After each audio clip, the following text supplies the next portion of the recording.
All right, I'll figure that out later. All right. And today on the Tom Kelly Show, it's a post Chinese food dinner evergreen show. Andrew Garcia is back again, and so is his wife Stephanie, who told me she is delightful and should be hosting a show. I did say that. She did say that. All right, so what do you say we just start it now? The Tom Kelly Show. Everybody, I want you to go to the Tom Kelly Show. I want you all to know about the Tom Kelly Show. And then Thank you. Here we Keep that go. money coming. Podcast. Here we go. Do you even listen to the show? Yes, I do. Could you sing the theme song? Sing it. TomKellyShow. I'll take that. That's enough. All right. And here we go. Content warning, spoiler alert. Oh my God. Check out my Chef Wang. You are experiencing the Tom Kelly Show. That was the name of the place, Chef Wang. Sure is. Okay. And we had a delightful dinner. And folks, you need friends like Andrew and Stephanie because they don't just order sweet and sour chicken when you go out. Yeah, they're my classy, cultured friends. They don't have kids and they travel the world. Their parents are from different countries, and then they have people from other countries stay with them on vacation. It's like country swap whenever they hang out. I mean, they are my potentially most cultured friend. Even for the coffee, I just said, "Hey, do you have a Keurig?" And Stephanie's like, "No, but I have a French press." And then she French pressed. I think I have a little B-roll. We had to wait for the water to boil. We then boiled the water. She grinded beans for me. Folks, I haven't had anybody grind beans for me. Folks, sit down, pause. Wherever you are for a minute, take a second and pause and go, when was the last time someone grinded your beans? And there you go. Oh, I never tell people what the show is about. By the way, this is the Tom Kelly Show. My name is Tom Kelly. I'm a stand-up comedian from Long Island, and I'm getting back to having fun in 2024, and I hope you're here for the journey. Stephanie, what makes me a delightful friend? Let's talk about that. Oh, my goodness. Because I feel like what I like about you, Yeah. and I know I promised to not do this to you, but I suddenly really, half your friends hate me. We agree. The pause is enough. I wouldn't say half of them hate you. Three No. quarters. Gotcha. And no, but let's agree I'm difficult to get along with. Okay. I've never found you difficult. Okay, I was going to say, what makes me so delightful? Because you shoot from the hip, you tell it straight as it is, and you're not scared to do that. You are also one of the most thoughtful people I've ever encountered. No, I've never heard that before. Because I call you on your birthday? You always remember my birthday. You always check in. If you know someone's having a hard time, you always circle back to make sure they're okay. I love you for saying that. And you're the only person I know that at our age has been very good friends with a priest. Yeah, and possibly two. Yeah. How about that for showing off? There you By the go. way, toffee Oreos, fucking awful. Wow. I think they're really tasty. Folks, you're catching this. I don't know if you heard the ding. You could grab it. They trained their dog. Oh my gosh! They trained their dog to ring a bell whenever he wants to go outside. How about that? Who came up with that idea? Was that you or him? That was Andrew. That's probably me. But yeah. Well, did you come up with the idea of training it? We bought him that way. We bought him that way. We bought him that way. Oh, did you buy him that Yeah, way? we kind of did. Yeah. It was part of his training before we got him. Oh, I want. I've never realized that was part of the breeding process. He went to puppy university for 6 weeks before we got him. So you bought a puppy with a pedigree and a degree. We kind of did, yes. Okay, fair game. All right. So I have a bunch of random topics. Some of these that have been used by the radio shows I write for. Okay. Some have not, but I want you to experience the joy of getting Tom Kelly's writing. Got it. Okay. This is just a dumb one. I have a friend named Jay. And I saw him outside of a place of business. I have to keep this vague. Okay. He smokes cigarettes with a fork. Oh, he doesn't want his fingers to smell? You've heard of that. Yeah, I was a smoker. So he didn't People want used to smoke with chopsticks too. So he doesn't want the thing. Really? Yes. See, I've never seen this. And he doesn't want his fingers to smell because he doesn't want his girlfriend Oh, to know he smokes? Yes. And his nickname is Fat Jay. Uh-huh. Okay. And I think that's so. I mean, you could tell she's so already. he's also smoking J's, not just cigarettes. No, Jay is his name, but the fat part is his size. Okay, got it. And that's his own nickname. And Okay. he's going to get mad I'm talking about this on the radio. But right. you know what? Just don't tell his girlfriend. Does he know she could smell it on his clothes? He doesn't think so. I mean, that's the other one too, is does he think, like, I mean, like it's it's back to the smelling. It's back to the smelling. Smelling and the turning of your fingers of yellow. So have you ever, I know you're both completely honest with each other now. Yes. Have you ever kept, like, did you ever hide your smoking from Andrew? And what were your tricks? I brought him into the dark side. Yeah, because you smoked for a while. For a guy who runs ultra marathons. By the way, an ultra marathoner, I didn't explain this the last time Andrew was here. A regular marathoner runs 26.2 miles. And then stops. And then stops. This guy says, "Oh, I'm only a third of the way through my day." What's your longest run so far? 62 miles. So that's like almost 3 marathons. 2.5 marathons. 2 3/4 marathons. There you go. How about that for you feeling like a pansy for whatever you're doing right now? So have you ever have you ever done anything to keep a health secret from a significant other, or is that a bad conversation starter? I feel like for the two of you, that's just a non-starter. Move to the next topic. Yeah, no. Yeah, like chopsticks, you told me. Chopsticks is interesting. Chopsticks, yeah, people have done that. I have not. All right. Just smoke and be proud of it. Next one. Oh, no. I've never heard of this. Folks, you people at home, this came up at dinner. Do you wash your Apple Watch watch band? I have never heard of this. I've never heard it's a thing. I have the basic, I just bought an Apple Watch watch. We're not going to smell it. Watch Tom. And we are watch not band and smelling with it. band. And I just Not wanna say- going to smell Well, it. well, I I'm not can't- going to what- smell it. well, I 'cause can't- Of what- course, it smells. You have to wash Wait, it. can you smell it from here? I'm sure I do. Because But wait, I'm not. But you're not. I need. it probably smells like your belly button. Okay, no, because my belly button is over here and my wrist is Do over you here. wash out your belly button? Twice to 3 times a year. No, but the soap goes in. So gross. How do you wash your belly button? You gotta wash everything I mean, sometimes I'll stick the finger in there. with a little bit of soap and water. Yeah, I mean, also, I mean, it goes down. That's not how it works. Well, how often do you wash your feet? Every day. No, it's in the bottom of the shower. Are you kidding me? You don't have to. The You have sun's. to wash your toes. It's and washing everything. itself. No, that's not how it works. You gotta scrub and I mean, wash. unless you got a really good drain that's sucking the water out. I got a little bit in the bathtub. No, my God, leftover water? No. Yeah, it's giving it a good You gotta rinse. wash everything. Okay, but for the belly button, Mm-hmm. like, do you have a belly button brush? No. Okay. Does my watch smell? Yes. Does Andrew? Would you smell my I'll watch? smell your watch. Okay, just give it a quick smell. I don't think, because I wash it in the shower. Like he's doing It smells. he's doing a long. You can't smell anything. Well, but you, I don't smell he it. doesn't smell anything. Now I'm self-conscious about my wrist smell. You should be.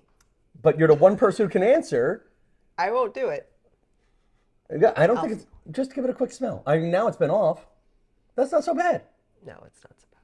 But like, and how do you wash your Apple Watch? I put it in the dishwasher. The whole watch? No, just the wristbands. But what about the watch then? Because this part's touching you too. That gets washed off with a rag All to right. wash off the dirt behind the thing. How funny would it be if, like, Dr. Fauci just came out and just said that's what really spread COVID-19 was poor Apple Watch hygiene. I doubt it. Let me tell you, I doubt it. Poor Apple Watch. Happy conversation starters, just because I want to do this. My friend Tim wrote these. Kittens and puppies. Why are they both awesome? Kittens are not awesome. Really? Oh, and there's as the dog starts barking. Exactly. Won't Only hear- puppies are awesome. Won't hear a cat doing that. You're a couple. Yes. Do you guys microcheat on each other? What the hell does that mean? Okay. Micro-cheating, if I can find this easy. It is like little bits of little bits. There we go. Nope. Micro-cheating. So it's a buzzword that came among committed relationships in 2018. They are a series of seemingly small actions that indicate a person is emotionally or physically focused on someone outside of their relationship. So I will say the signal, and you can tell me as a committed couple if that's kind of cheating. Okay. Okay. You save the number of a person from the opposite sex with a name that's of the same sex so your partner isn't curious when you get calls or texts from that person. So like if you save Tom as Tina, is that cheating? Yes. Okay. Andrew? Unless you go by Tina. I mean, do you identify as a Tina? Because if you identify as a Tina, then Listen. I'm respecting your choice. Listen, if that helps me get another job, I will switch in a second, people. I've said that before. I will. Listen, go get the scissors out of the kitchen right now, people. I will identify as If Tina. you identify as Tina, I will save your name as Tina. Tom. Okay, but other than that, if I'm Tom, that's cheating. Yeah, why would I save you as Tina? Okay, that's a micro, that for someone else, that's a micro Right? cheating. I could see it as that. I think it's dishonest. I wouldn't, because nothing's happened. Nothing's happened between the two people. That would mean cheating. The fact that you're hiding it may be an intent to cheat. Yeah. Now I've seen this in people. This is more of like a clubby, show busy thing. You meet someone good looking, and you want to get a selfie with them within the first couple minutes of meeting them. Yeah, not cheating. I think that could be cheating, micro cheating. No, not cheating. Not cheating. Not cheating. Like, is there someone hot, like if like a soap opera star? I don't. God, that is such a 1990s. Like, Soap opera like who's like really hot? Like who's a Jason hot guy? Momoa, wasn't he a soap opera star? Okay, so but he's hot too. You find him attractive? Yes. So Jason Momoa comes in a room. Yes. Stephanie asks for a selfie within 2 minutes. You find that to be micro cheating? No. Okay, good. All right, I feel like the two of you in a good relationship are bad for this relationship. As a good host, watch me move on. Okay, this is a story I've been trying to tell for a while. Let's see if I get this right. We'll help you. Okay, Use your words. well, that's what podcasting is. Because like if I were dead, how great would it be Just helping you out. if Andrew, who only listens to the audio version of this podcast, found out I was tap dancing on video the whole damn time? If there was a whole big dance thing and you were missing half the show. All right. Here, I heard this story from my friend Tony and Karen's friend Dan. Dan moved into his apartment, and it was the first of the month. Okay. Okay? And when it's the first of the month, there's other people moving in too. And, so he meets whoever's moving in next door out in the hallway. They shake hands. Hey, nice to meet you. And then all of a sudden he hears the guy in the next apartment's girlfriend scream. He runs over and there is a giant box of gray ash. And they realize whoever was in the apartment before them left somebody's cremated remains in their closet. And they forgot to move the cremated remains with them. The girlfriend is very upset. The man is... This is true? This is a true story. Okay. The girlfriend is very upset. The guy doesn't know what to do. They're both baffled. My friend is like, thank God this is not happening in my apartment. Yeah. And they said, hey, why don't you call the super? So they call, because what are you going to do? Are you going to throw out the dead remains or whatever? They call the super. The super then calls the former tenant to figure out whether or not this person left cremated ashes. And it's like, yeah, it's my aunt's ashes. No, but we didn't know what to do with it, and I kind of just forgot to take it with me. I'll come get it next week. You don't forget ashes. Okay. I'm sorry. Yeah, no, okay, but maybe. You don't forget ashes. You don't forget a dead person in your closet. He forgot the dead person in the closet and left it for the next person to find. And then it was, all right, hey, I'll pick it up this week. And then like a week passes. This guy does not pick up his aunt's ashes. He's like, And my "Serious friend and his killer." girlfriend, or my friend's neighbor and his girlfriend, slept with a dead person in their new apartment to the point where finally they didn't know what to do with the ashes. They were stuck with the ashes. So they started flushing this guy's dead aunt down the toilet. And then a couple of months later, the building pipes clog and With they the dead person. and they issued this thing that said, do not flush kitty litter down the toilet. And this guy knew that wasn't kitty litter. That was the old tenant's dead aunt. What would you do if you moved into an apartment and you found cremated remains? There are so many things that are wrong with this story. Okay, like what? Who flushes ashes down the toilet? Well, if it's not someone you care about. Why wouldn't you just throw it out? What happens if you were a plumber and that's where you wanted to go? Okay. So wait, let's work backwards. Let's work on the negatives, which is really not how we operate in podcasting. I'm sorry. Okay. But we definitely know if you moved into a new home. Yes. When you move into your dream home in Portugal. Yes. Okay. Don't tell people that it's a secret. That you're moving to Portugal? I want people to move to Spain. Have them Oh, move to you don't France. want so it's not like a family secret. You just don't want anybody to go to Portugal. Exactly. You want me to just totally keep everybody it small. Move to Spain. It's beautiful there. They have gorgeous Ibiza. Where's beaches. Ibiza? Is that in Spain? It's in Spain. Okay, They so should check move out there. Ibiza, folks. Check out Ibiza. But hang on. So you move into your new apartment in Spain. Mm-hmm. Because that's where everybody's going. That is it. That's where we want them to go. And you open a closet, and it says, Esther, what's a good Spanish last name? Jones. Sure. Jones. Esther Jones. Honest. Ah, jinx, What is you owe me a beer. Esther Juanes? Honest. Esther Jones. That sounds like balls. Esther Balls. Okay, Esther Balls now. Albóndigas. So you got a box of Esther Albondigas. Yes. Okay. What do? You call the super. Super calls the old tenant. Yeah. Old tenant never comes to pick up Yeah. Esther Balls. I give it to the super. But the super's not taking it. Put it on the step. You just put it outside. I put it in front of his doorstep. I don't want it. That's bad juju. You don't want a dead person in your thing. That Yeah, but creates it's also- ghosts. but you it's have also- to sage your house now. Yeah. How are you going to get rid of these ashes? Well, it's also that. Well, that's what I'm saying. How would you get You rid of don't them? flush them down the toilet. I'm sorry, whoever your friends are. Well, it's my friend's neighbor's friend, whatever the heck it is. Yeah. But I That just was not love. the smartest move. You don't think so? No, why would you flush a? That's also a little disrespectful I mean, to flush it. Like it's a dead person. It's not like it's a dead cat. you know what's also disrespectful too is I think they did it like a little bit at a That's time. what I'm saying. Which also is kind of creepy because that means they had to take half a cup every single day of poor Esther Albondigas and shove her down the toilet bowl and then flush it, which is ridiculous.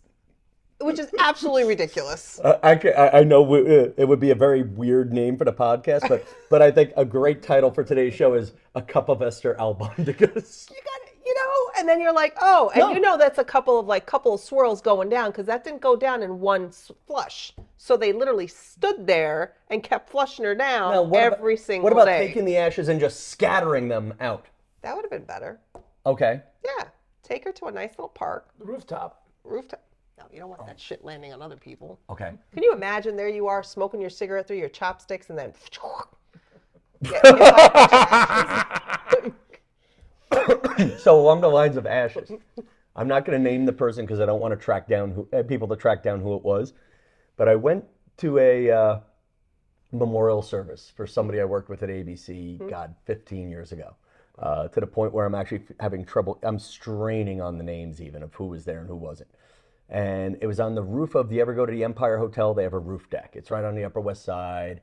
It's right by Lincoln Center. They got a little roof deck that overlooks Central Park and Lincoln Center. can't say we've been to this fancy place. It's not, yeah, it's kind of basic. Okay. Anyway, but it was a good ABC watering hole, if you Okay. will. And somebody brought up Fancy. the box of the ABC employee. Like she passed away. They had a big box of her ashes. Whoever the relative was kind of like on a tour of spreading the ashes places. Okay. And then suddenly they say to me, hey, Tom, would you do me a favor? Distract the waiter. We're going to put our friend's ashes into the potted plants on the roof deck. So You now, like this bar that much? I think she did. Come here, Lincoln. Come here.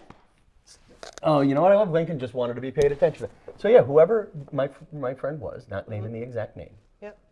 they thought she liked this bar enough that it would be cute to put her on the roof, or a little bit of her. I think they were putting her in a lot of little places. I'm with that. Okay? So now this is where I get mad. I wasn't drinking. I didn't know these people. I didn't want to be on a tab with them. They didn't have any cookies? Okay, that's a side story, and I'll tell you this. If they had cookies, it was better than the friggin' tapioca Those are Oreo. delicious. Toffee crunch. Toffee crunch. So big ending is, I order a drink, and it's like a $25 drink. Fine. I pay somebody $25, and they pay an extra 25 for me. And I guess a lot of people skipped out. I think we went to this memorial service thinking the estate was picking up the drinks, not me. That's why I was getting my drinks separately, except for this one to distract the waiter. And then I got like 6 emails saying, Tom, we know you were there. You sure you don't owe more money? You sure you don't owe more money? And I'm like, great, that person's going to be up there. I helped bury a body. Like, if you think about it. Literally. Yes. And all I wanted. Good Italian does. Wow, very, very ethnically. Very. kidding. For someone for someone who makes fun of me for ethnic jokes, you're sure full of them tonight. So sorry. I don't know. All right, I feel like we've covered enough material, people. If you need help hiding a body, as a good Italian, please Flush them down the toilet, apparently. you know what? I'd like to know, audience. I'd like to know what you would do if you moved into a new place and you found a box of ash and it looked like it was someone's remains. Andrew, what would you have done? I think I would have dropped it off at the super's door and just walked away. Yeah, see, now my super doesn't live in the building. I don't know where my super lives. Would I put Esther balls just in the hallway and then let it be everybody's problems? As long as it's not in your closet. I mean, you're right. I think flushing's a little cruel. I think I would have just thrown it in the trash. Yeah. Yeah, and now that's a great question too, people. Part 1, what would you do? And part 2, what's more cruel? Being flushing human remains down the toilet or putting them in the trash? It's a great, I mean, okay. I would say flushing them down the toilet. Okay, right now, you're dead. You're cremated. Somehow I get the ashes. And you shove me in your closet? Good friend, Tom. Well, Good friend. even worse, I need to make room in the closet for my new dog who went to doggy college. My pedigree with a degree. Happy university, but okay. Yeah. Toilet or trash? Go. Which way do you want to be disposed of? Trash. Toilet or trash? Trash. Toilet every time. All right, folks. That's it. That's the show for right now. Evergreen. I hope you guys had a good time with this. New shows every Monday and Wednesday on your favorite audio app and on YouTube the night before. And then new stuff on Instagrams on Sunday, Monday, and Tuesday, or Monday, Tuesday, and Wednesday, something like that. Be sure to show some love there. And until next time, folks, show love where love can be shown. And listen. Show love to Tom. And again, folks, Toffee Crunch Oreos. We are not endorsing them. All right? Good night, Mineola.